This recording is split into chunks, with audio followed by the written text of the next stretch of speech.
It's time for This Week in WordPress. We've reached the milestone of 150 episodes, and this one is called Prices Only Go Up. They Never Go Down. I'm joined this week by Paul Lacey, as always, but also by Christina Hawkins and Berhard Gronau, so that we can chat about the WordPress news for this week. It was recorded on Monday, the 15th of February, 2021. As always, a ton has happened. WordPress has surpassed 40% of the CMS market for the top X number of websites. That's a significant milestone. GoDaddy have got a new product called The Hub, which enables you to maintain your WordPress websites. Elementor have increased their prices. Does this affect you? It may well do, and it may well mean that you've got to find some more money, but you'll get better support. WP Feedback as a WordPress plugin. It's going away and it's now being replaced by a SaaS alternative called Atarim. We have a great article which ties together all the resources you could possibly need about full site editing, which is coming in the block editor. Beaver have updated their marketing game and they're producing lots of new content, and we talk briefly about that. I show you WP Rocket's new website, which is super lightning fast. It's based upon Gutenberg. And also Berhard tells us what's coming in Pods 2.8, which is just around the corner. It's all coming up next on This Week in WordPress. This Week in WordPress is brought to you this week by A/B Split Test. Do you want to set up your A/B split tests in record time, like in a couple of minutes? Use your existing pages and test anything against anything else. Buttons, images, headers, rows, anything. And the best part is, it works with Elementor, Beaver and the WordPress block editor. Check it out and get a free demo at absplittest.com. Hello there, hello, and welcome to This Week in WordPress once more. Episode, I believe this is 150 or something. Not entirely sure, but let's say it's 150. As always, joined with a nice, fresh-faced panel of people. We were just commenting before the show began how ill-prepared, fresh-faced we all believe we look. But here we are. Paul Lacey's got an interesting look. He's got his glasses positioned on his forehead. That's nice. Yeah, look like some kind of World War II fighter pilot, I think. Oh, That's I the look I was going for today. Okay, yeah. Biggles, that was the look, was it? Okay. But baseball playing fighter pilot. Okay. From the night. Yeah. I like it. What do you think?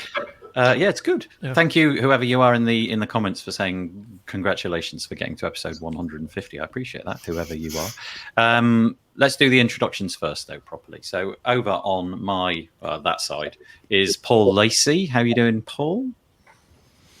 Doing good, thank you. Doing good, and looking forward to today. We've got some really good discussion points today, I think. Yeah. Lots of stuff around change. Yeah. In the whole environment we all work in, so some good stuff. Yeah. Okay, and we're also joined by Christina Hawkins. How are you doing, Christina? I'm good. I'm in Houston and it's snowing, so we're all about freaking out about now.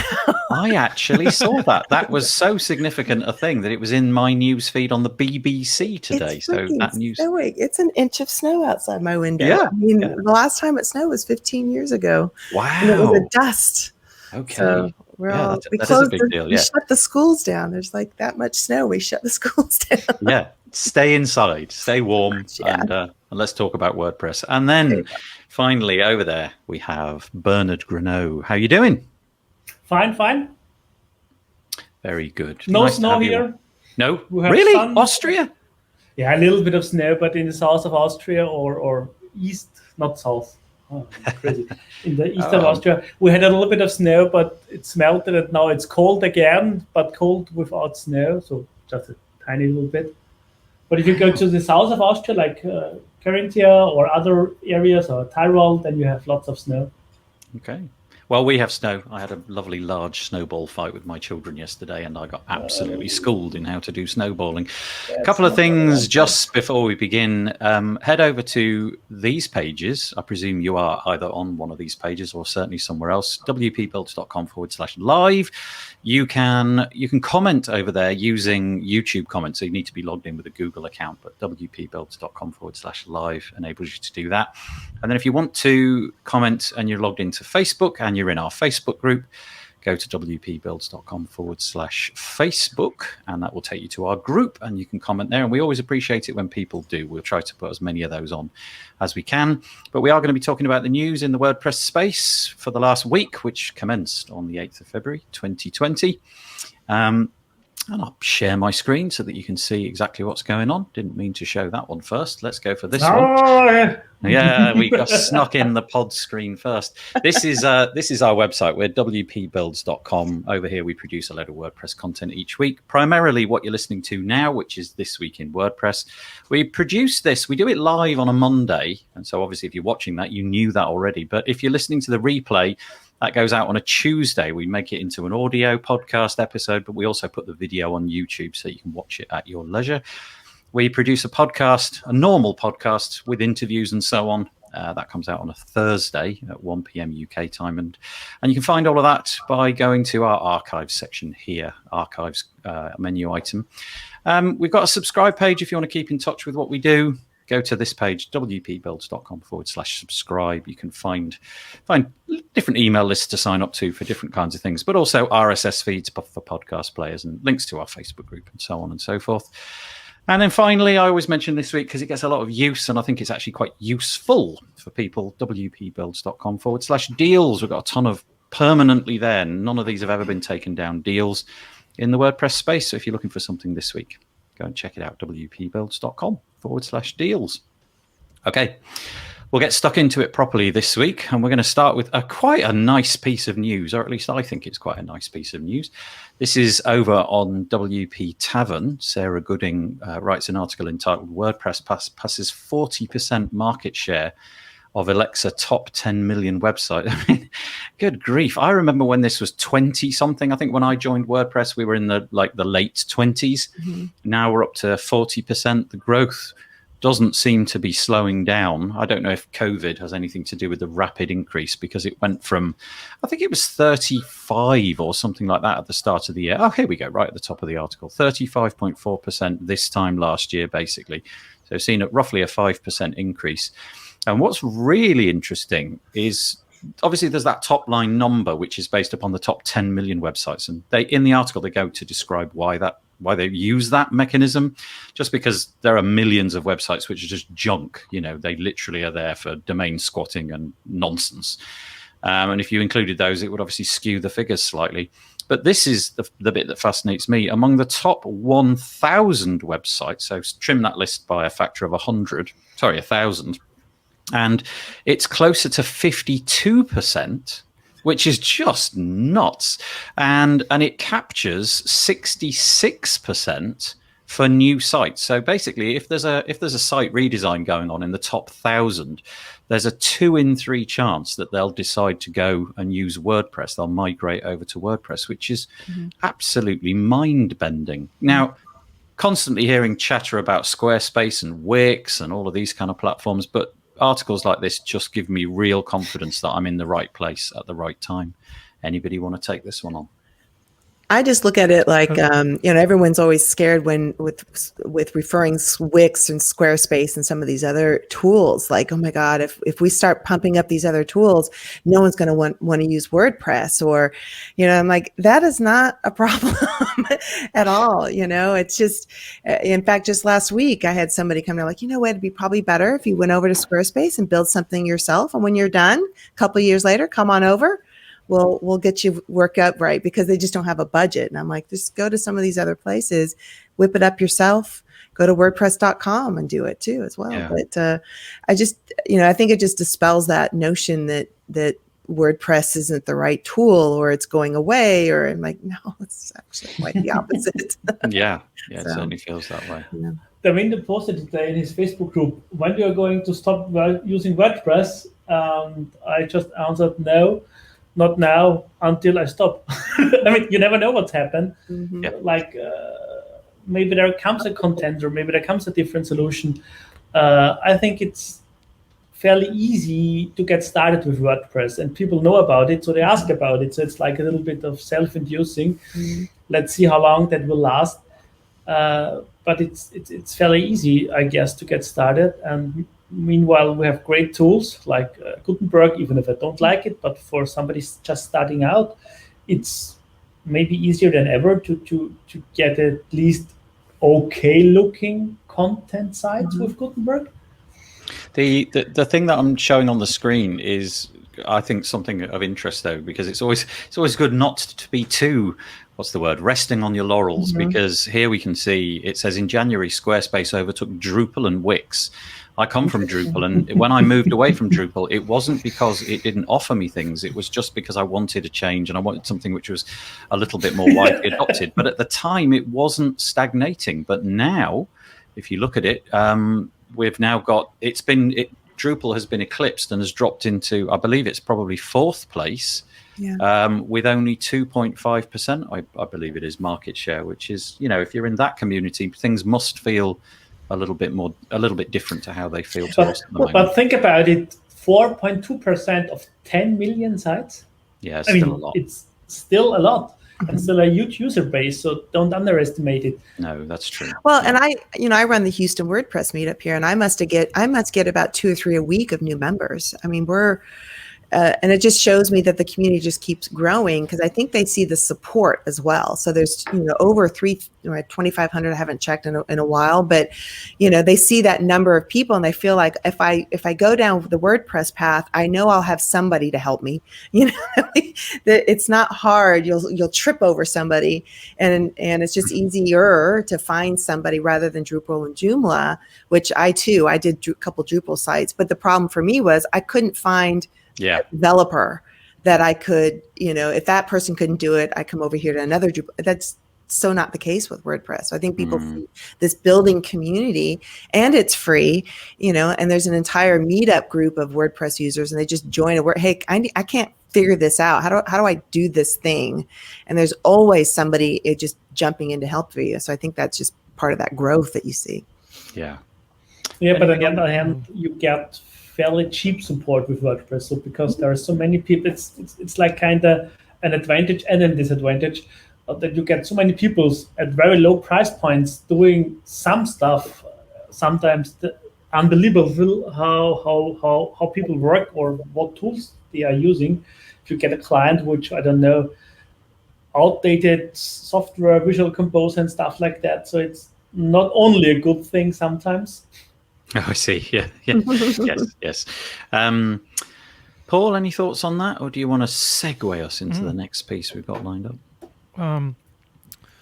Yeah, I mean, what's interesting as well is that the stats, the 40%, is of all websites that they monitor, and that basically something like 30% of those don't have a content management system that they track. So they might have a content management system, it might be a custom-made one or something like that.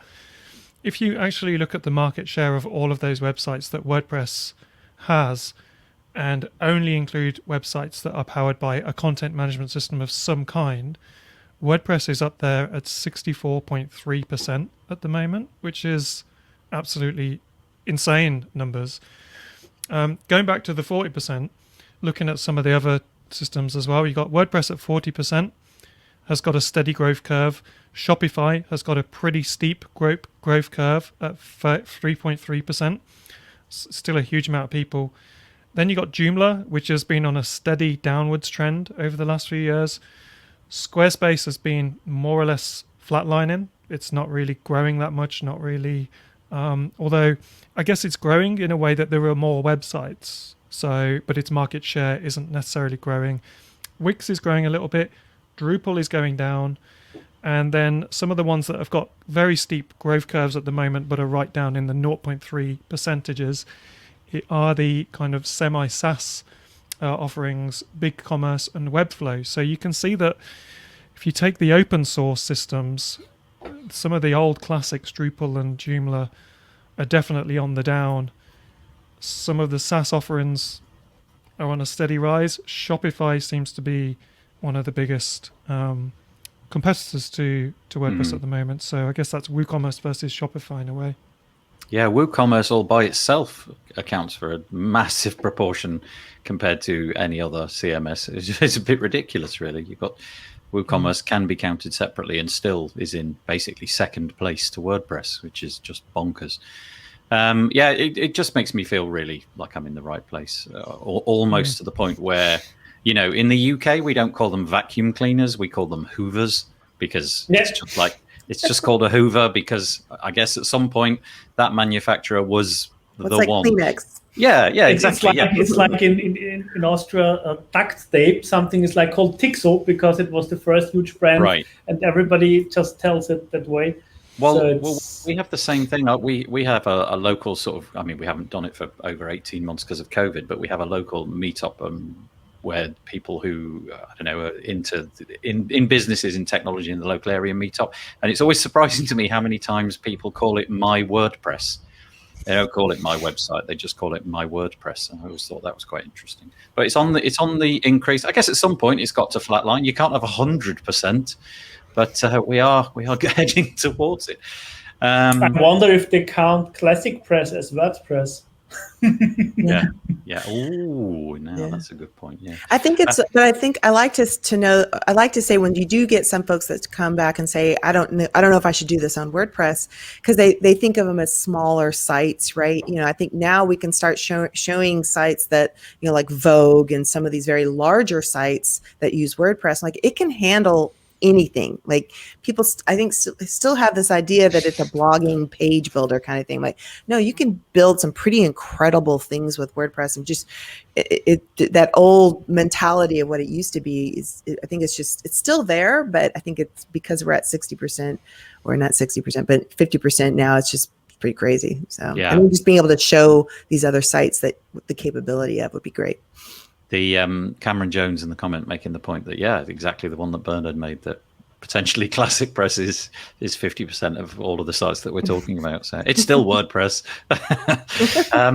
But let's move on because we've got more stories to talk about. Let's go, Paul. Paul Lacey is going to take on this one, which is from GoDaddy. Yeah, we've got an article on WordPress Tavern from Justin Tadlock, and the article is entitled "GoDaddy launches the Hub, a new site project, and a client management experience for web professionals." So back in 2016 or 2015, I think it was, GoDaddy bought out one of the most popular WordPress panel systems, which was Managed WP, which is the one I use still at the moment, to be honest. And so to put this in context, if anyone doesn't know, this kind of panel that GoDaddy has launched or kind of relaunched is a system whereby, let's say you manage a number of websites, you can use the system to manage all your plugin updates, check for uptime, do backups, duplicate sites, do things like staging stuff, that kind of thing, and manage all that in one central place. So a lot of people who run agencies or freelancers who've got multiple sites under their wing use a system like this. I use Managed WP. So they've relaunched it now. It's called The Hub by GoDaddy. And it's just got a new, fresh design. You can still use the old one if you're using their old hub. And what's interesting in the article is that Justin says that he was very much expecting to see call to actions all over the place for every single kind of product that GoDaddy's selling right now. But he said he was quite pleased that he could not find within the system any upsells whatsoever to try and get you to start buying domains or buy hosting, all these kind of things. It was a very clean experience, and if you can see the design on the screen, if you're watching this at the moment, you'll probably notice that it looks like it's taking influence from the whole Gutenberg block editor white style, same icons, that kind of stuff. So it's an interesting launch. A lot of people, as usual with GoDaddy, will always remember the bad old days, and I think GoDaddy's company is clearly trying to do things to do better stuff in the community and improve its reputation. But it's a massive company. It's a massive company with masses of customers. So it only takes one person on social media to have a bad experience out of the millions of customers they've got, and their bad news story about GoDaddy support will always keep getting reinforced. But they've launched this new product.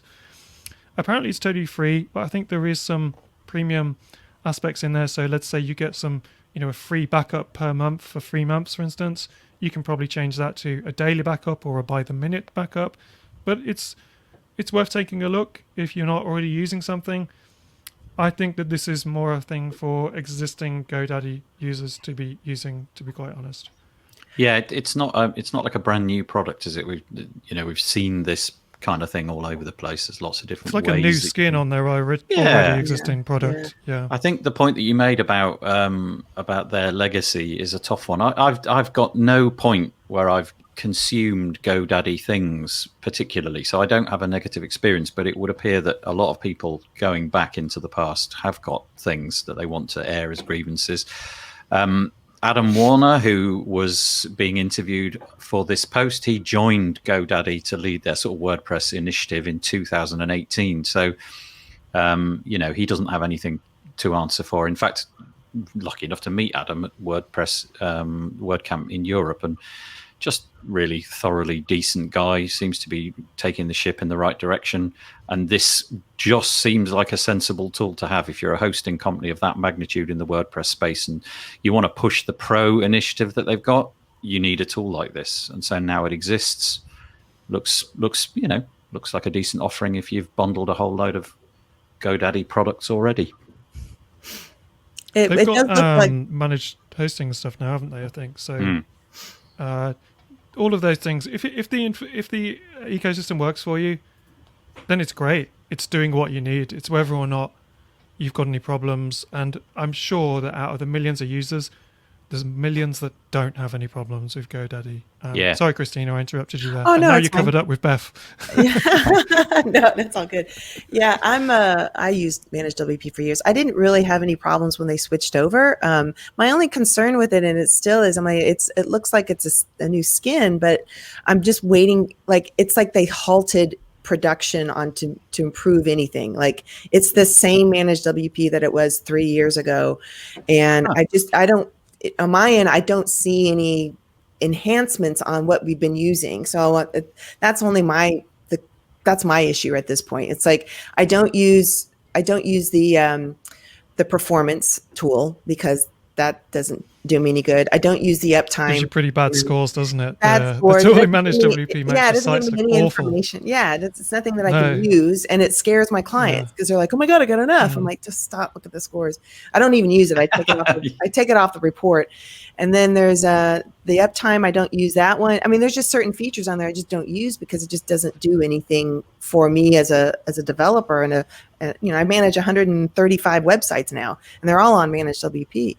And so I just don't see enhancement. The skinning is great, but the issues I have are way bigger and more in depth, especially when it came to, I noticed that all of my client information, whether none of them host with GoDaddy at this point. None of them are GoDaddy hosts, but they now have all of their name, their emails, all of their information is in that one system. So that kind of concerned me when I saw that, and lots of upsells. This just looks to me like a skin. It's just they're putting lipstick on a pig at this point, and I'm just worried. Like, hey, look what we did. It's all shiny and new now, but I'm waiting. Like, I need the functionality. People are leaving from what I'm seeing in some of the Facebook groups is people are like, I've had it. The backups aren't working for me.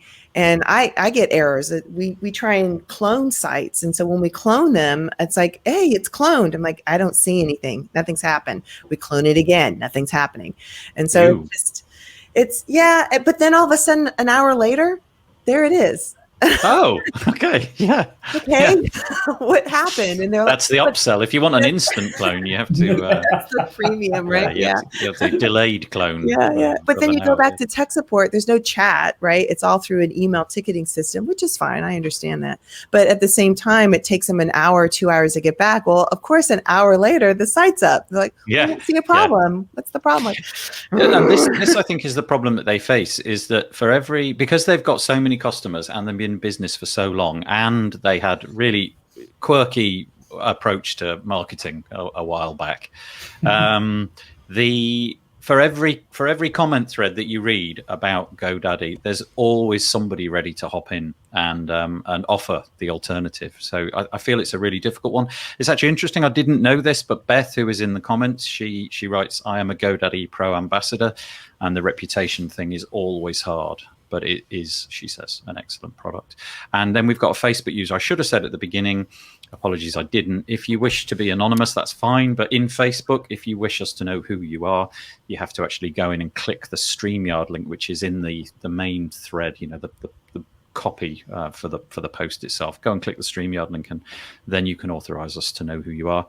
But Alex Kalinov. Hi, Alex. Alex. Hi, Alex. Hello. Thanks for joining.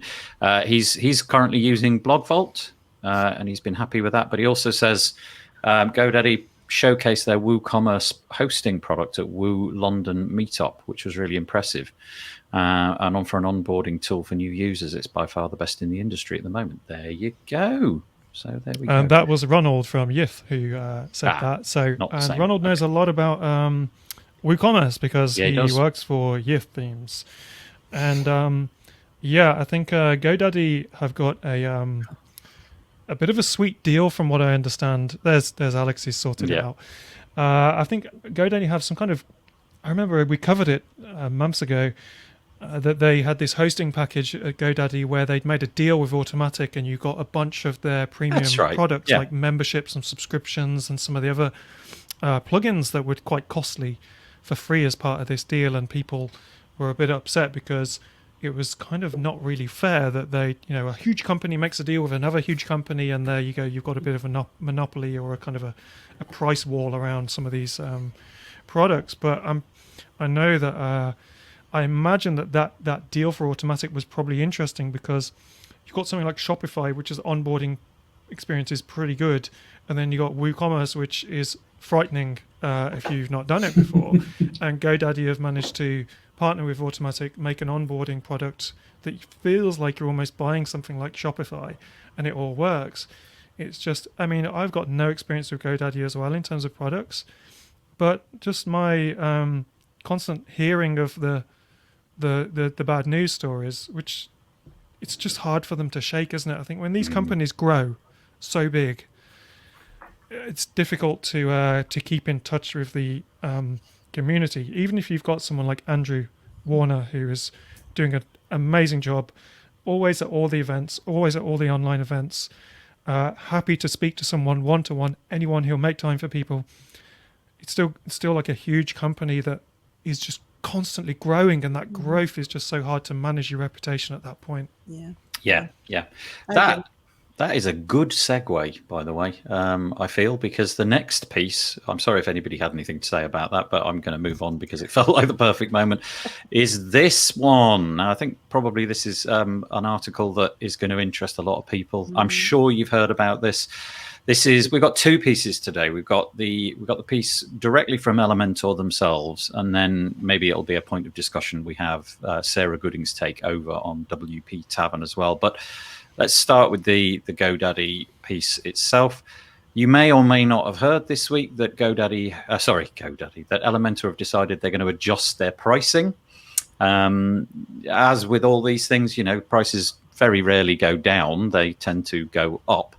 And obviously now Elementor are a huge force in the WordPress space. They've got probably more support tickets than almost any company in the WordPress space, perhaps aside from WordPress.com. And so they've revealed some new pricing. They say that they're in control of currently about 7 million websites, which just such a staggering number. And so on the screen at the moment, I'm presenting for you so that you can see what their new pricing plans are. I'll go through them because it might be interesting for you to know. They've got possibly some new names attached to them as well, but basically one website is going to be $49 per year. Nothing really much to see there. That's I think pretty much as it's always been. 3 websites for $99 a year. And here's where the changes begin, like of significance, I feel. The previous price point of $199 for 1,000 websites has now been changed to $199 for 25 websites. So at this point, I can hear the collective intake of breath as people think, well, hang on a minute, that's like 975 less. Well, hang on, wait a minute. Because you can also get a different deal. It's 100 websites for $499, so that plan's completely new. And then they've got what their sort of flagship product, if you like, the agency is going in at basically $1,000, $999 for 1,000 websites. Now, the thing to sweeten this deal is that they're offering additional support. That seems to be where they're pitching this. So, obviously the number of sites has changed, but the key takeaway that they want to drive home is they've got this thing called VIP support, where you get 24/7 live chat. And reading through some of the article, some of the things that Ben Pines was saying over on the WP Tavern article, because they interviewed him, they were trying to make the point that this support is supposed to be really a premium offering. You are if you write them an email and you're on the professional cost, the plans that I've just described, you're going to get a response within an hour or less. That seems to be what they're saying. I think I read 30 minutes. Maybe somebody can tell me that was nonsense or not. But, that's pretty amazing if they can pull that off. If you can write a support ticket and basically by the time, you've made a cup of coffee and come back to your computer, you should have an answer. Let's see how that goes. But can you imagine what the reaction of the community has been? Obviously, you've had some people who say, look, it's a business. They've got to make money. This is important for their growth. We want the product to be updated. It's got a whole ton of things which need to be worked on, improvements as well, fixes for bugs, lots of development work that needs to be done. So that's good because we'll get all that investment now. And then you can imagine the other side, the flip side to this is what? That's like 5 times as much money as I'm currently paying. Now, well, go on. I'll just finish this little bit, and then you can all jump in. You've got until the 9th of March if you wish to sort of hop in on the current pricing. They're giving you more or less a full month to hop in, but the complication arises that it's not entirely clear how long that promise will last. In other words, if you buy in before the 9th of March, will the subsequent renewals of that be at the price that you paid before the 9th of March? And Ben Pines in the comments is careful to say, look, we cannot promise that for obvious reasons. You don't want to shoot your business in the foot and type something that somebody in a year's time can say, no, but you said this. Well, that's not the case. So it's a really interesting story. It's got a lot of people worked up, and go. Well, I mean, to be honest, who is affected by that anyway?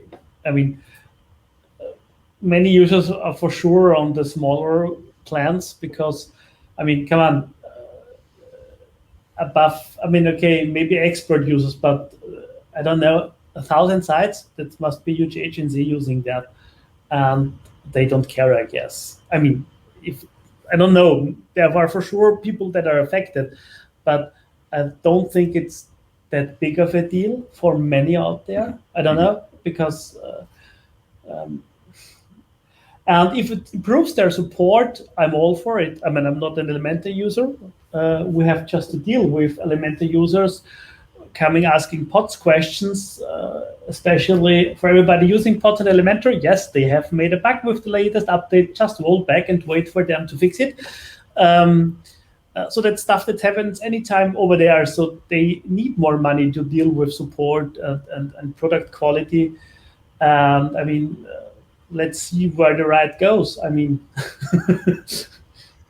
yeah. It's interesting, actually, some comments in our conversation here. So Alex is making the point that they haven't changed their pricing in probably since the launch. Yeah, I think the only pricing variation was when they went from unlimited to 1,000 sites at the 199 model, because I think some licenses were just getting hammered because it was literally unlimited. I think there was, sites keys were just being posted online and you could find it somewhere and it was totally legitimate to use it. So that wasn't really a pricing change. The only difference in pricing, I think, is they had a launch deal, didn't they? Right at the very start, where I think it was $49 for unlimited for a small amount of time, but that was just like a very, very, very early deal. So I think Alex is right. The pricing hasn't changed. And of course, the other thing which gets mentioned all the time. If you're managing 1,000 websites and you can't afford exactly 1,000, then you're in the wrong business. It's interesting because this always gets said that way, doesn't it? But if you've gone, like, let's say you're in the position that you've got 100. Let's put the pricing back up, because then I'll be able to do this properly. If you are in the position where you have 4 sites, that could be quite a big leap, but still, it's not a lot of money.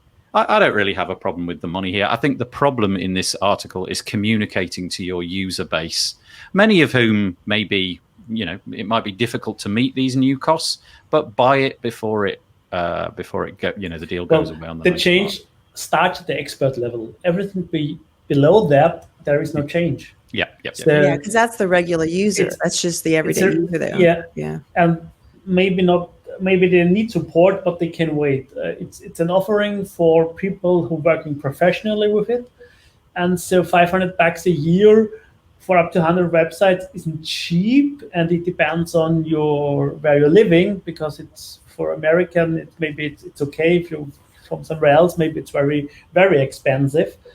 But you get the web support, you get all their other additional stuff. I think they starting with Studio or Expert, you are listed on their sites as a partner. Yep. So you get a little bit of it in return.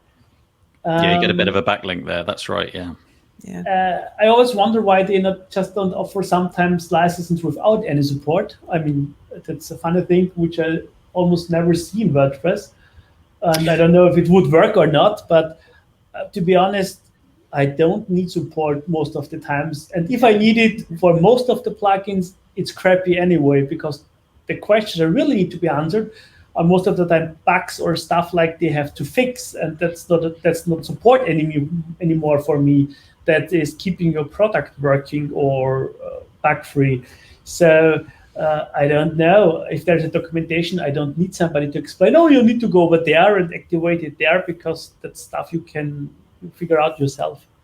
Yeah, it's interesting, actually. In a way, it'd be quite nice to have the essential or the advanced, which is 1 site and 3 sites. It'd be nice to be able to pay to get their VIP support, because it strikes me that potentially the inexperienced users are the people that are really going to need to get the answer, and it's going to be really frustrating to have to figure that out yourself, or join a Facebook community or a whatever to figure that out. That's quite an interesting pitch. But you are paying for seats as well. So if you're on the $199 plan, you now get premium support, which means an email. You've got a day response time. If you're on the $500 plan, $499, which is called Studio, you get 5 seats at their VIP support, which is chat, live chat within 5 minutes. 5 people.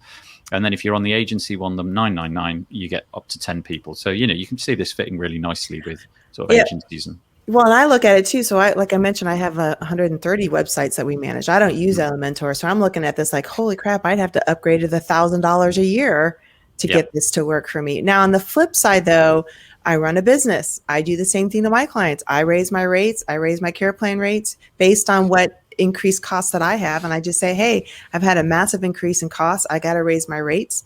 And you just have to pass on that cost. And the clients usually they understand, I might lose 1 or 2, but usually now on the flip side, if they are not on a care plan for me, then I tell them, listen, you're going to be responsible for all these licenses. Because right now I pay for all the licenses on all these websites. And I added it up one time. It was almost $650. It could be $700 now per year for all of these websites. And so when I share my client, I'm like, listen, all the neat stuff that we do with your site that makes it easier for you to maintain and update, we use Beaver Builder. We just say, in a year's time, you're going to be responsible for this. And here's how much it's going to cost. Yeah. And they go, I'll go on a care plan then. Actually, this works very well, doesn't it? We could, you could. No, if you explain it well and you're just transparent about it, like this is my cost. Yeah. If you explain that to your clients, and they're usually pretty okay with it. Now, switch on over to Beaver Builder. Now, Beaver Builder better not do this. I don't know. I'm a little That's right. Do as I do, not as I say, or the other way. Rick, hello, Rick. Beaver won't do it because there's an article going back from one of the founders, just shared recently, where he explains why he doesn't believe in limited whatever per websites. And in the end, I mean, if you're having sites in that amount, you can easily just don't add the license key and copy paste the plugin files. I mean, that's not rocket science, as long as they don't log features until you enter the key.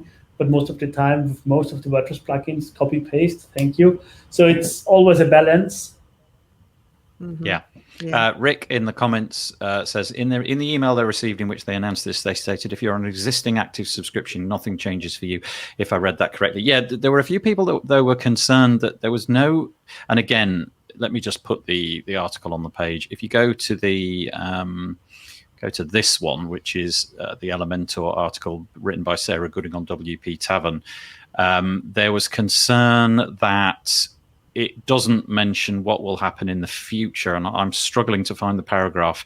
Elementor evangelist Ben Pines, head of the company's web creator program, and I'm quoting this, has left the question regarding renewals open. He's saying he cannot see into the future. Customers were left wondering whether the lack of clarity on the future of renewals is a foreshadowing of prices going up after the current billing year. And Ben said, no one can predict the future, and offering lifetime price guarantee is irresponsible for any future facing company. So, but they go out of their way to make the point that they've built up a lot of trust with their users over the years. And so, But on the site itself there is written by Elementor that if you get the bigger plans now, agency plan, you get a 50% discount, which will stay on. Yep. So, yeah, this is just a difficult messaging. It's just difficult to put this messaging out in the market. Imagine if your heating bill went up by 50 or 100%. Or something like that, you'd just be freaking out, whether it was justified or not, and that's the problem. They've just got a difficult job trying to make everybody happy. Some people concerned more about the price than others. Maybe you're at the inflection point where you're going from one license to another, and like Christina said, it's just like suddenly, oof, ouch, and it may be that your business isn't tremendously profitable at the moment, in which case every penny counts. So, But that goes back to what I'm saying. You have to look at your own business and your own cost structure. I don't believe that these guys do this because they're just greedy. I don't think that they raise prices just because they're like, hey, whoa, let's make some more money. I believe they probably looked at it and like, all right, to do this thing, we got to do this. Yep. And so I try to give them the benefit of the doubt. They don't just throw money and just decide, let's just make it this much money. I think there's probably some decisions in that. They looked at their cost structure. They looked at the support that they were having to do for their product. And they're like, we got to make a tough decision here, guys. And they know they'll probably lose some users, but they'll probably gain some because they'll look at the structure, they'll look at the support, and they go, that's what I need.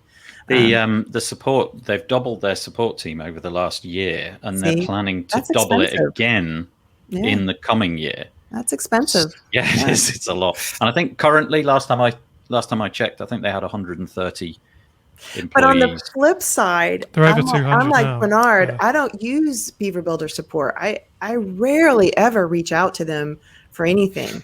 So on the flip side, I'm thinking, why do you need so much support? You can't compare the quality of the product with Beaver Builder. It's a completely different way of developing. They have more and faster releases. They have sometimes more fancy stuff.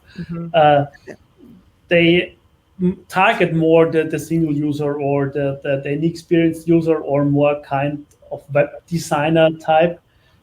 With all the drawbacks, faster development means more issues. They happen frequently, and that's not only because of the bigger user base, it's because of the way they work. Okay, so from one company that's growing to another one, let's leave Elementor behind for this week. And sorry, can I say one or two sorry, things Paul, on yeah, Elementor? absolutely. What I was going to say is that okay, let's move on to the other one. I just there's a lot confusing about this whole story because there's so many different opinions and angles to come at it.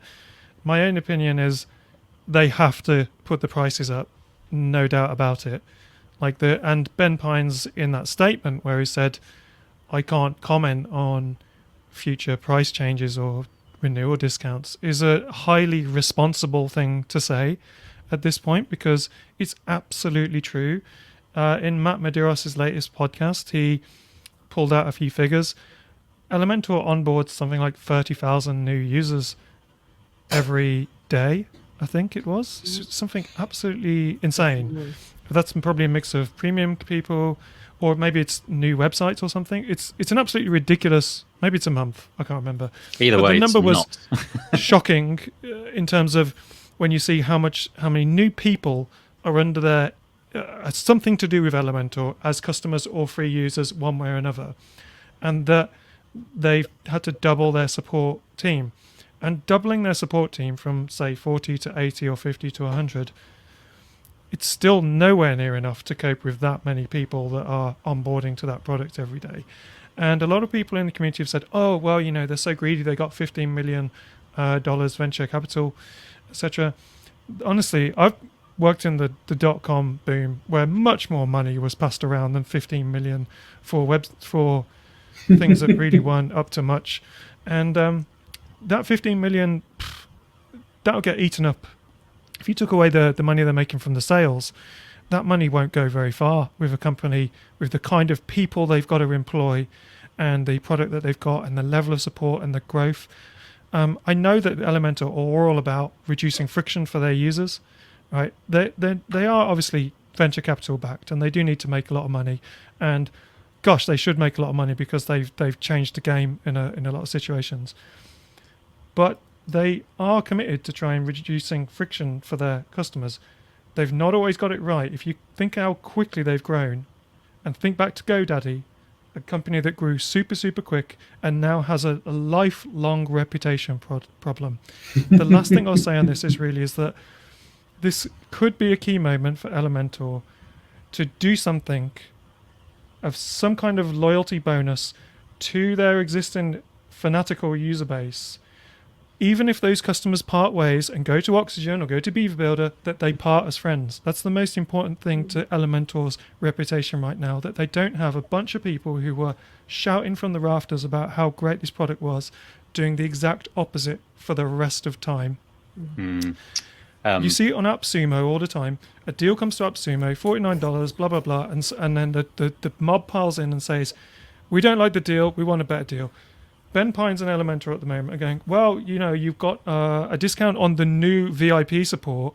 And everyone's like, I feel like we're getting downgraded on our support. They're probably not. They've got what's called premium support, and there's a level before that. And then there's a level above what the people who don't decide to pay anymore have got, called the VIP with the chat.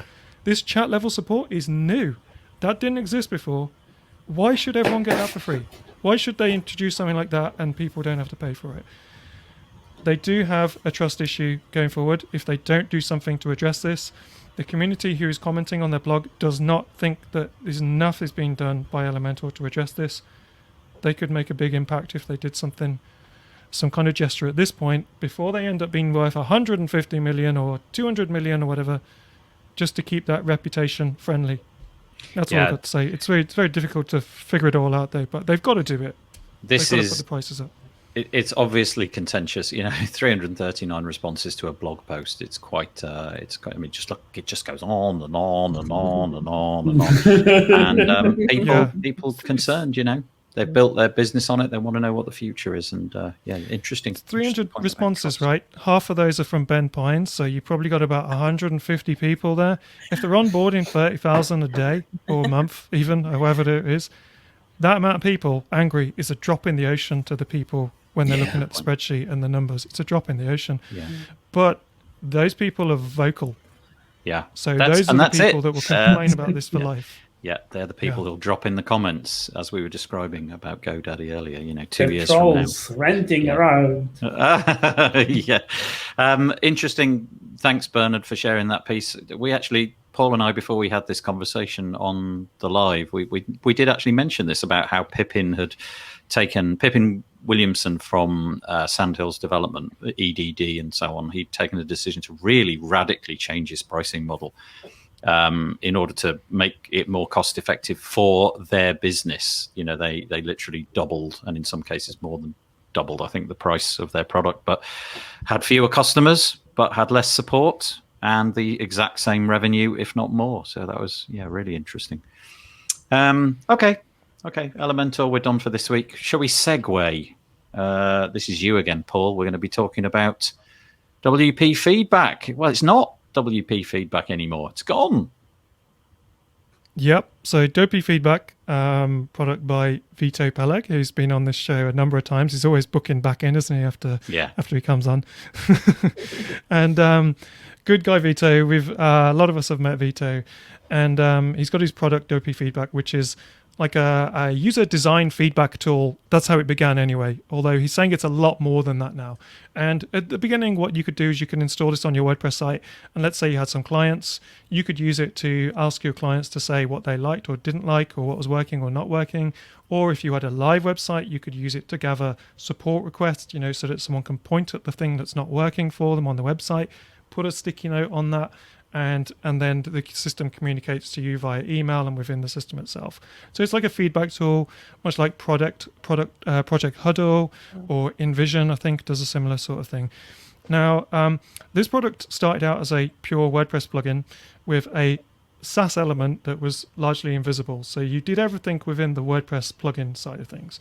Now, in a recent interview on WP Tonic, Vito was interviewed by Jonathan Denwood, and Vito was talking about that some of the customers that they were supporting had websites with over 200 plugins installed on them, and were wondering and thinking that a problem with WP feedback was related to WP feedback. And Vito was kind of talking about a lot of the growth problems with that they never expected that actually was a thing. It turned out it's quite a common thing, and how badly some websites are made. So they started this journey over to a SaaS product where they weren't reliant on the ever-changing WordPress ecosystem and the people in it that will pile on loads of products. They know now that if they're supporting someone, it's nothing to do with the plugins. It's a SaaS level product, and it's doing very little within the WordPress product. Now, what's interesting here is that this product has grown. They've grown a lot of users very quickly, not to the level that Elementor have, not to the level as GoDaddy have, because they never will, because it's much more niche product than that. But everyone who bought a lifetime deal or a deal with WP Feedback, from what I understand, has got the same deal just with the SaaS product now. So they've got a kind of upgrade in a way. So if you're a lifetime product owner with the plugin, you're a lifetime deal owner with WP Feedback. And it's easier for us to say, oh, look at that, Elementor. You should do the same. You should make sure that everyone's grandfathered in and got the best of the best and stuff like that. But it's a different level of growth. But good luck to Vito with the new SaaS product, Atarim, which apparently in Hebrew means websites. Yeah, that's right. And apparently there's a lot more functionality that this does than their original product does. And moving this to SaaS means that they can do all the things that they wanted to do in the future. It'd be interesting to see if the pricing changes for them in a year's time. But for now, everyone who was in, I think, is the same. It strikes me as like I don't see a downside to putting this into SaaS at all. The heavy lifting that this plugin needed to do to make it useful, it feels like this is a bit of a no-brainer for their customers. And as you said, Paul, if he's just grandfathered everybody in, that's really nice. If you're on the screen, you can see the sort of dashboard that you'll get now. Beth, who I presume is a user of what was WP Feedback and is now Atarim. I'm sorry, Christina, your face has been covered over by Beth's temporarily. It says Vito wants the product to be the central communication and workflow app for WordPress, sitemap to wireframes to design feedback. Yeah, he's going for the full Monty. It just looks really nice. And I am sure that it will have him on at some point to explain how it all works and how it's put together. But nice to know that they're taking all that.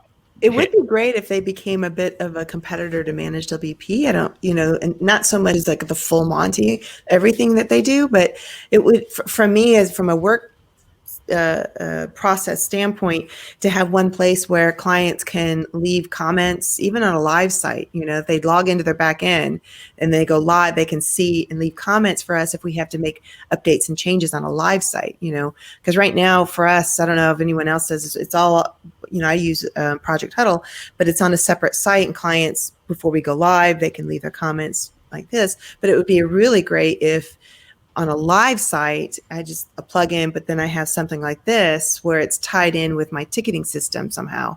So when they leave a comment, hey, I need to change this here, it creates a ticket on my end.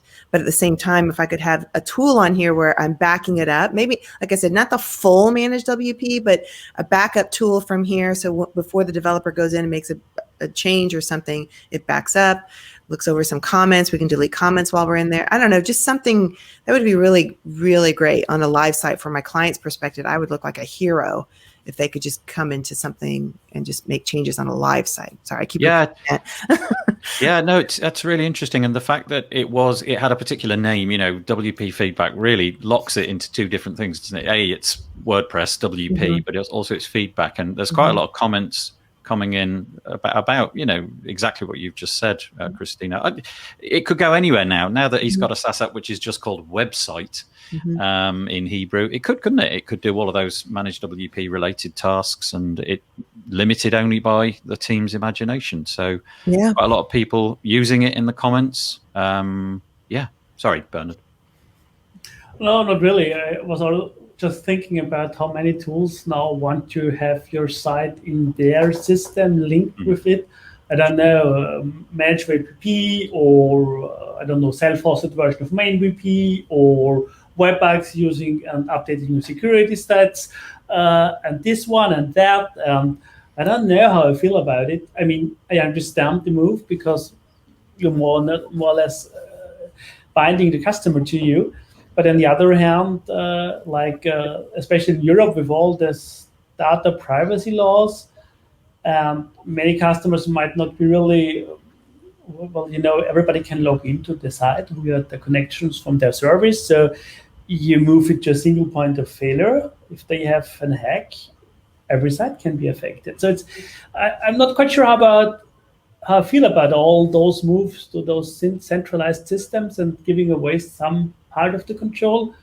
While I see the benefits, but that's one of the reasons I stuck with Project Huddle, which I can self-host, or thinking about moving to main WP because I can self-host it. Yes, it's more effort, but on the other hand, you have a little bit more control over some parts of it at least. Yeah, I feel though, people like George in the comments is saying that he got the lifetime deal when it was on offer back in the day, as did Rick here.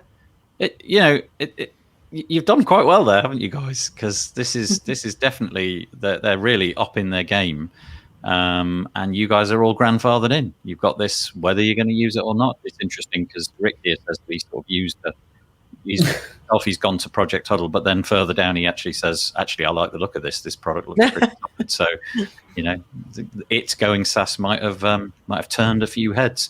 And Sean saying, does Atari mean something in Hebrew? Games console would be my guess. But anybody else want to chip in on that, Paul? No. I think you mentioned the word grandfathered. This is one of those ongoing themes of, the commercial side of WordPress is changing so quickly and the core side of WordPress is changing so quickly.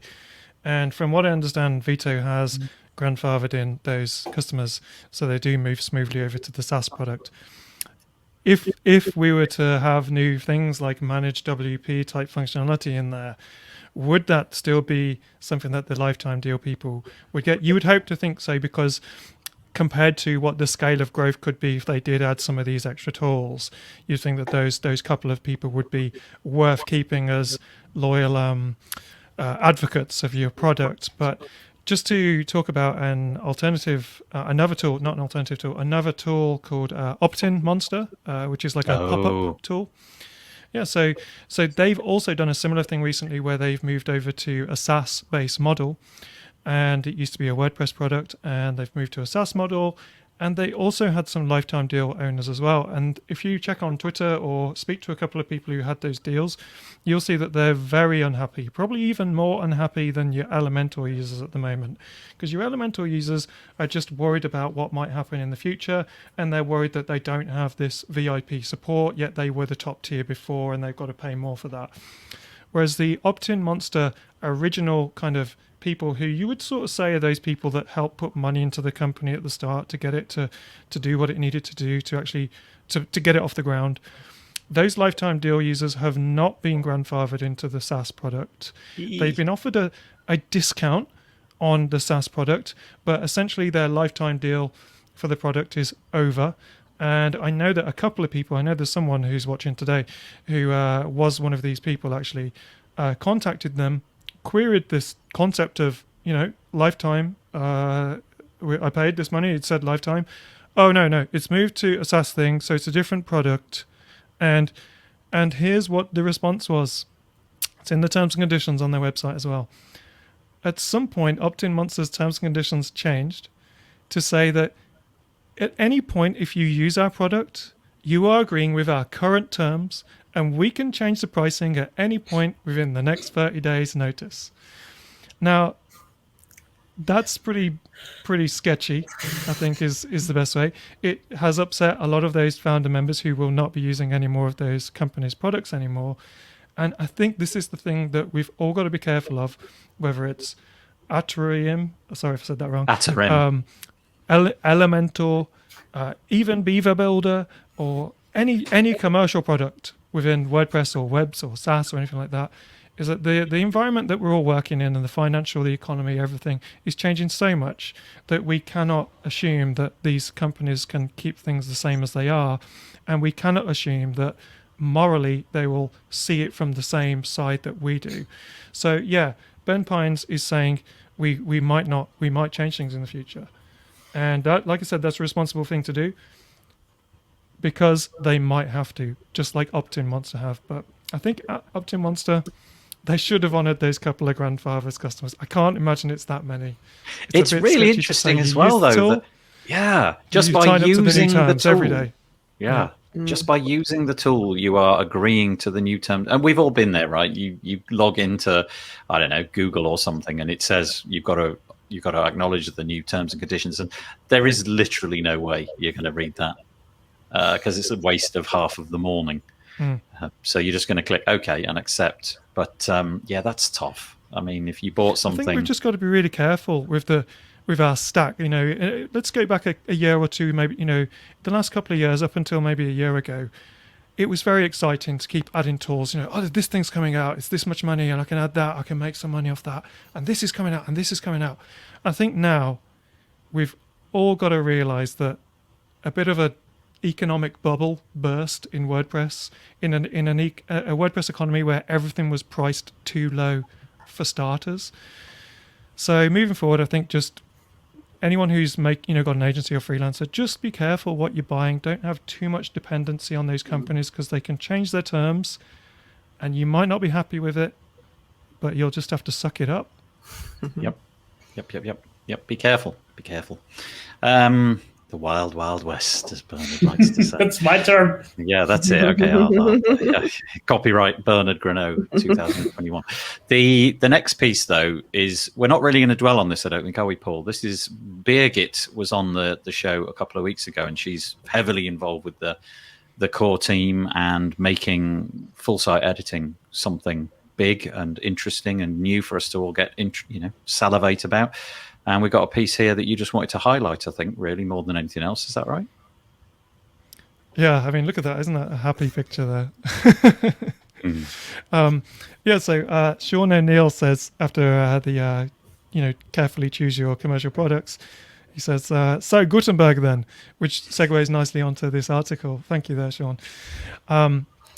So the Gutenberg project, as much as it looks, quite frankly, a bit of a mess at the moment, especially with full site editing, I've looked at it myself. They've got a long, long way to go. I think they know it, but it's always going to be free. There's never going to be a license, and you could technically do could technically, if you wanted to, replace a lot of commercial tools that you pay for at the moment. So my understanding of this project changes, and my opinion on this project changes week by week, and it's really useful to get to talk to different people. 1 minute I'm having a rant about how ridiculous it is and it's never going to work. The next minute I'm like, this is our Obi-Wan Kenobi. This is our only hope against all the commercial products that can change their terms and conditions every single day. So the problem is, if you think Elementor have got problems with communication, the core team behind this really have got problems with communication, because if you want to talk to the people involved in this product, you've got to go into maybe a Slack group or something like that. You've got to be there omnipresent, because those comments will just keep popping up the page and you'll only get whatever's at the bottom there. But wouldn't it be awesome if this works and we really actually get it might be a year, it might be 2 years, it might be 3 years. What if we get a really awesome way of building websites out in WordPress that makes our websites fast? We're not reliant on lots and lots of different commercial plugins, accessible, and it works. That would be awesome. So it's a good time to start looking at this project, the full site editing, the Gutenberg project, and if you can, put some positive energy into it. Help the people doing it. Give them constructive feedback. And like I said, the problem is nobody knows really what's going on. Birgit here has done a great job of summarizing a lot of complicated, unintertwined conversations and trying to summarize where they're at this current point. So go and check it out on GutenbergTimes.com. It's a huge article, but if you want to know what's going on and you want it digested, this is as small as it boils down to. Yeah, but it's just the fact that it's like you said, Paul, it's all over the place and disparate and difficult to know. And obviously somebody like Birgit has made it a mission to be involved in this community. And, she produces a weekly podcast about Gutenberg and about the way it's moving. And so this article just struck me as well worth surfacing, just because it's kind of everything in one post. If you want to know what's coming down the pipe, go and look at this article. In fact, just go and share it with everybody in WordPress, because we all need to know what's coming. And although it's a fairly lengthy read, a lot of it is links to other stuff. But if it piques your interest, make sure to give Birgit a thumbs up. Can I just say something which is a little bit weird, and I wasn't planning to say? I'm actually doing a podcast interview with Josepha Hayden Chomposi on Thursday. Now she's the executive director of WordPress, the WordPress project. And so what she thinks and what she says matters. If anybody's got any questions that you want me to ask her, particularly around the subject of full site editing, let me know. Either put them in I put a thread in the WP Builds Facebook group earlier today, so go there and search it. It'll be fairly near the top. It's the most recent one I wrote. But I won't be speaking to her particularly frequently, so it's a bit of a one-shot deal. I'd like to ask her the right questions that people are interested about, especially around Gutenberg, the communication of Gutenberg, how it's launching, especially with full site editing, mooted to come, and what a minimal viable product for that looks like. So let me know, and I'll try to do my best to get as many of those questions to her as possible. Berhard, Christina, anything on that, or shall we move on? Well, it's the Wild Wild West, and it's a good thing, and I hope they will find a way. And I'm very sure there will be always add-ons improving on whatever is there and ever exists in core, because there are so many use cases where WordPress is used nowadays. There will be always a playing field. Christina, anything? No, just I think it's just from my end, it's always trying to communicate to my clients about what's happening, because sometimes I hop on there, I'm like, what's this now? Like, where is that thing? Yeah. And so if I can't find it, that's one of the things I have to just kind of educate my clients. So I'm, I didn't know about this site, so I'm going to check out the site a little bit more. But with my clients, I actually do like quick videos for them. Like, this is how you do that thing that you were asking for. But I'm curious to see what their idea with front end, what that's going to look like in next year. 2 years, and it goes back to our conversation with Elementor and all these price increases. If Gutenberg's going to be free, I think we've talked about this way before when Gutenberg came out, was, are we going to need Beaver Builder and Elementor and all these, front end kind of tools? And so I'm just curious what Gutenberg will do. And so how much money, will we need it? Do we need to spend $1,000 a year for Elementor at some point, or any of these plugins? The nice thing about an article like this is it's just somebody who's totally immersed in that. As I mean, she's probably really busy being immersed in all of that, but she's taken the trouble to then write it up so that people like you and I can just find this one authoritative source of how it stands at the moment. I don't know if she's going to update this if things change, but anyway, it's a nice piece. Actually, we were supposed to do a different piece next, but I'm going to change because it just fits better, I think, Paul. Hopefully that's all right with you. I'm going to go to the WP Rocket article. Man alive, if there was a company that had to have a fast-loading website, it had to be WP Rocket. I mean, there's just no excuses, is there? I'm just going to say, go to the article that I'm leading to is an explanation of how they built their new website, of which this is a blog post. But just go to the new WP Rocket website, right? Just go now, open up a new tab and go to wp-rocket.me. I am more or less guaranteeing that you've never seen a website load as quickly as that. And then just click around a bit. And whoa is right. It's literally instant. So firstly, props to them. I know this can be done right. Put enough time and effort in and figure it all out. But still, I have never seen a site load as quickly as that. I've maybe seen ones that equal it, the likes of Google, but that is blooming fast. So this is a piece explaining why they chose to use Gutenberg to do it. How they made that decision, why they're actually a toss-up. It was a toss-up between developing something based upon ACF blocks or going with Gutenberg. It seems like quite a cost-intensive process because they had to develop 24 of their own unique blocks to satisfy what they wanted. I'm presuming most of that was presentational. They wanted things to be in a certain way and look this way and not that way. And obviously they had real constraints around it being as performant as possible. So this is an article which just explains how they did it, why they did it, what was involved. It's a big read. There's an awful lot in here explaining how they built their custom blocks and all of that sort of stuff. But the reason I wanted to surface this right now is if companies like WP Rocket are taking the initiative to flip to Gutenberg and they, with their extensive experience, with their budget for this, if they can pull something off like this with the block editor, I mean, it's not the most revolutionary design you've ever seen, but still pretty impressive. I really like it. I actually don't use WP Rocket, but I was blown away with how quickly this site loaded. My site using WP Rocket feels just as fast as this. I mean, not once you're going to the login or if you're checking out products, but I mean, that's caching. But it's important that the backend itself and the working on it is fast, and that's a great example where the future is at. But I mean, that's stuff that can be done in different ways. But it's great. Yeah, it's fast, but also just fascinating to me that a company of this magnitude, everybody's heard of these guys. They would decide to go to Gutenberg and build in that way.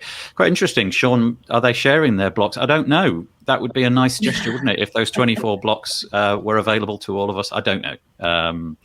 Time will tell, but it's quick, man. It's quick, and it's built on Gutenberg. So anybody want to comment on that? I use WP Rocket at the lifetime license. I use it for all of our sites. I do have a little bit of problems when it's trying to connect, when it's working with Cloudflare. They kind of tend to, have some issues working together, but I love it. I think it's a great tool. I use it all the time. So, but my site, I get under a second on my site. I use Beaver Builder. But again, it goes back to the concept of block editors and where they're going, at some point.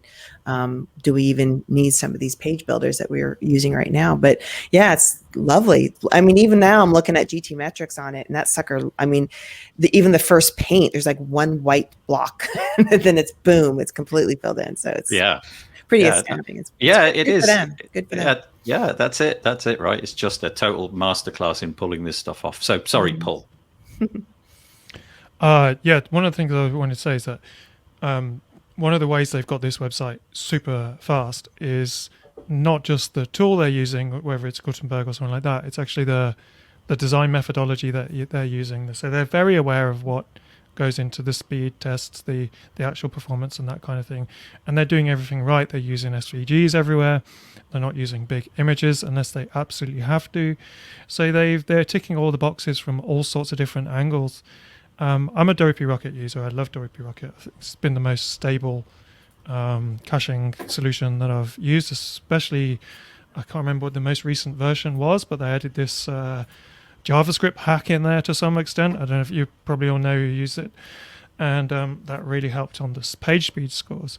I actually was pretty inspired by this article and did a lot of work this weekend to try and see if I could recreate similar kind of scores and speeds with a Beaver builder, some Beaver builder pages, because one of the things that I'm doing as part of my new thing is not just building loads of websites anymore. I'm trying to look into helping people and companies make better websites. So I've been re-educating myself on this. This article is really interesting. And while I'm not on board with, the Gutenberg block editor for creating client type websites, and agencies I don't think by and large can get on board with that as well, I wanted to see if Beaver Builder was capable of producing such results.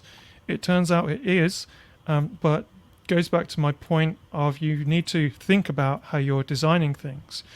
In fact, Alex Kalinov, who is in the comments today, we were backwards and forwards all through the weekend talking about this with Elementor and Beaver Builder and the block editor and performance and everything. But you do have to design in a way that you're aware of what the page speed scores are looking for.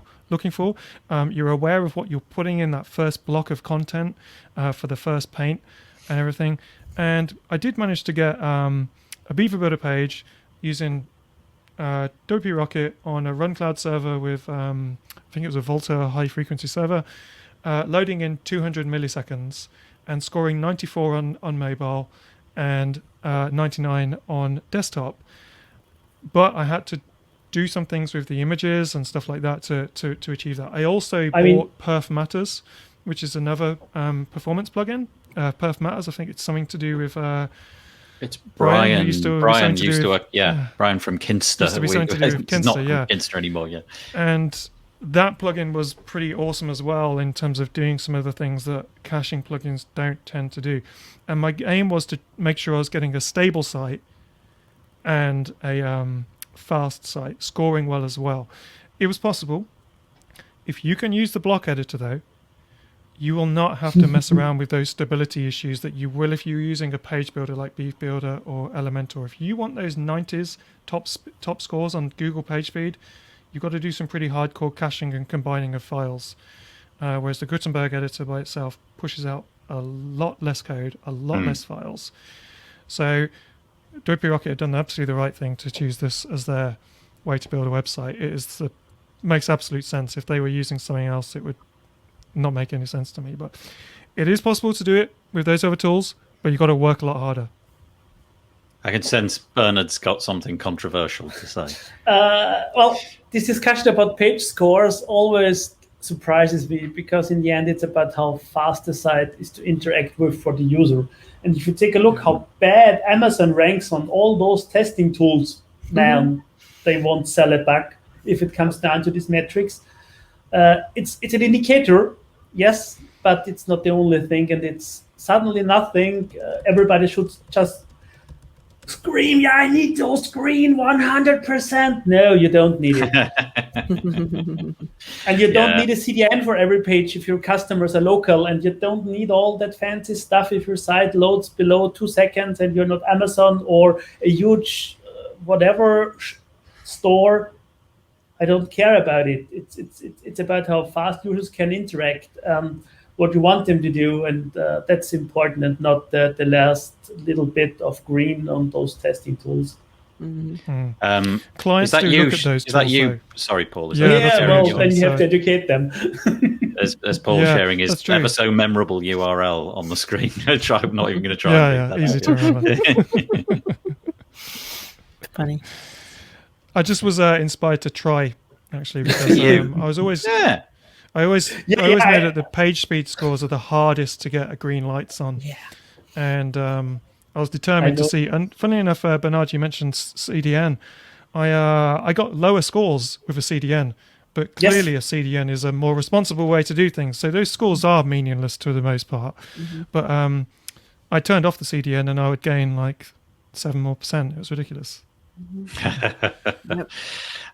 We got to press on because we've got 4 minutes to cover 2 articles, which we're not going to manage. So we'll move quickly on. Anyway, nice article, WP Rocket. We'll go to the Beaver Builder one. This is Paul's domain. Yeah, super quick on this one to give Berhard a couple of minutes on pods. This is just an article just flagging up that the quality of articles on the Beaver Builder blog for their user base has vastly improved in the last couple of months. So if you're a Beaver Builder user and you want long form tutorials about how to do some pretty complicated things with Beaver Builder, go and check it out, and you can find out some really good content on there, because the Beaver Builder blog was definitely falling behind on things like the Elementor blog, in terms of Elementor showing you how you could build a full e-commerce website with Elementor. Now Beaver Builder seems to have noticed that kind of thing, and they're pushing out some amazing content. By this one's by a guy called Will Morris, who actually happens to, I think, be quite local to where I am, and I guess he's writing these articles for Beaver Builder when he's not designing wallpaper. Oh, I feel there was a joke in there that I've missed. Oh, William Morris. Oh, okay. Is that what you meant? It was a good one, hey? That's when you know Yeah. when you know you get a reaction like that. Yeah, yes. There's- Sorry. you know it's a good joke. Oh, I'm so sorry.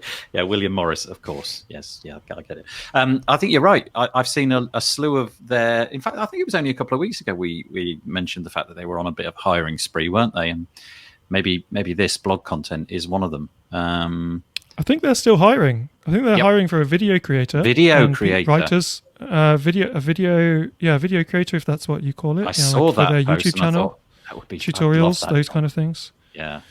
So go check out their job section if they've still got some openings there.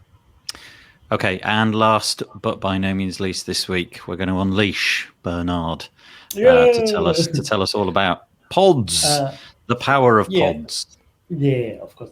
We have released the beta version of 2.8, so go and check it out. Links, I think Nathan has added.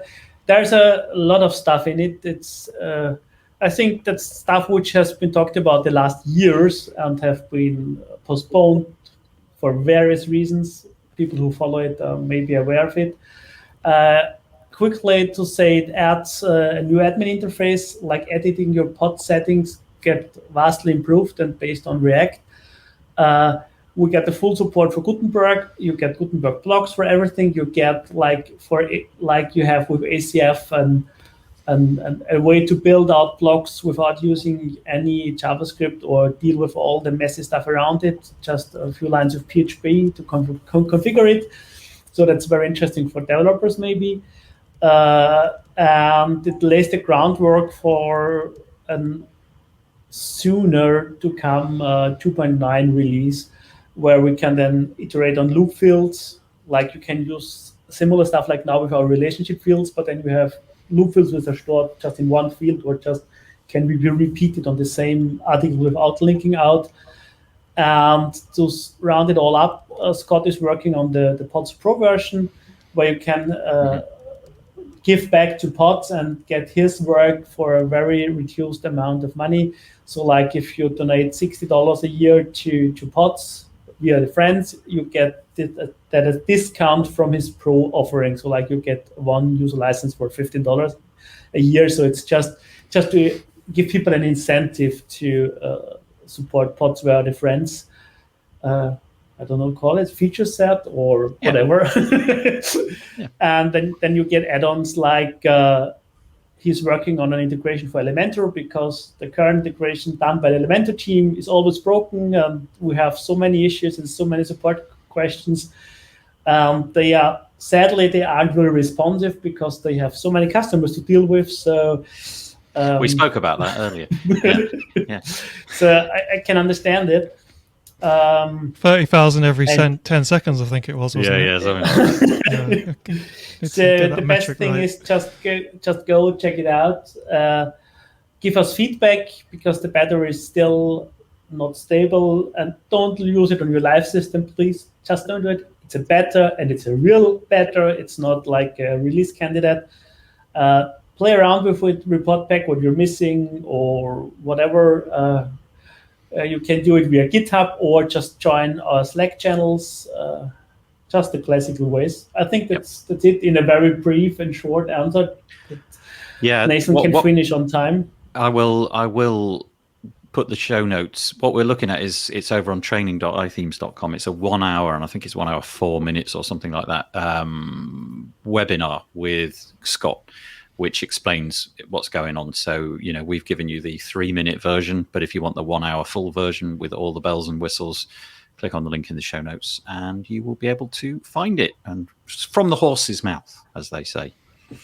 I have no segue from horses to anything else I wanted to say. I just want to say thank you very much to Paul Lacey. You're supposed to go nay at this point or something. I'm trying to think of a joke, but I've given my daily quota of amazing jokes today, I'd say you've used up. I've got no more left. I'd said you've used up 2021's assignment of quality gags. With No, you'll be surprised. You'll be surprised. Okay. I wait. Nathan, there's just one plug there. I wrote a blog post on the WP Elevation website, WPElevation.com, on offboarding. So the importance of onboarding, but even more important when you offboard somebody. So if you're thank you. If you want to drop that in our little private chat on StreamYard, I'll put it into the show notes so that people can read it. WP Elevation, you said. So find the WP Elevation link. It'll be right at the end of the other links because we try to keep them in order. But yeah, thank you. Thanks for mentioning that. That's good. So, Paul Lacey, we'll see you next week. Christina and Berhard, thank you both for coming on. I'm sure I'll be sending you a link if you want to come on again. But we'll be back on Thursday for a podcast episode. We do this every Monday and then we'll put it out every Tuesday. So we'll see you at some point very soon. Now we have the awkward bit of waving and saying goodbye, never quite knowing when it's going to end. Bye-bye. Bye.